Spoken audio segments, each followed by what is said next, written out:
Čia kėlė namus iš nuovargio rankų, iš tylos, iš skolų, iš sudužusių langų. Dirbo dieną naktį, be poilsio, be miego, kad dukrom pasaulis būtų šviesus ir geras. Jis slėpė ašaras po pavargusių veidų,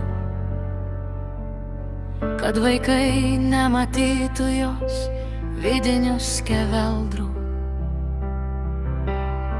Per audras ėjo viena, kai griuvo dangus, o širdį nešė meilę didesnę už skausmus.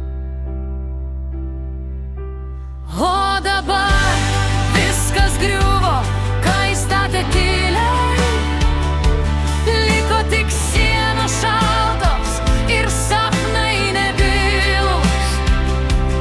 Dukra išdavė meilę, lyg nieko nebūtų, o motinos širdį tūkstantis žaizdų būtų. Įdegė kaip žvakė dėl svetimos laimės, atidavė save be jokios baimės, bet liko viena tarp sudužusių metų, su gyvenimu rankose, pilnu randų ir skausmo.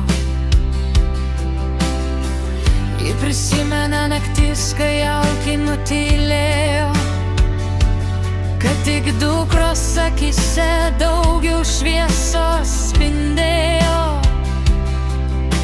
Pati nevalgė, verkė tyliai prie lango, bet vaikams šypsojos, nors viduj viskas degė. Ir kai reikėjo rankos, dukra nusisuko, svetimi tapo arčiau nei motinos kraujas. Žodžiai kaip peiliai perskrodė jos krūtinę, sugriovė pasvytėlę tikėjimo pilį. O dabar viskas griuvo, kai statė tyliai, liko tik sienos šaltos ir sapnai nebylūs. Dukra išdavė meilę, lyg nieko nebūtų, o motinos širdį tūkstantis žaizdų būtų. Bet motinos širdis kaip žemė po audros, net sudegus laukams ji tyliai vėl žydi. Nors gyvenimas griuvo ties jos pavargusiais pečiais, ji liks mama, net su sudužusiais sparnais.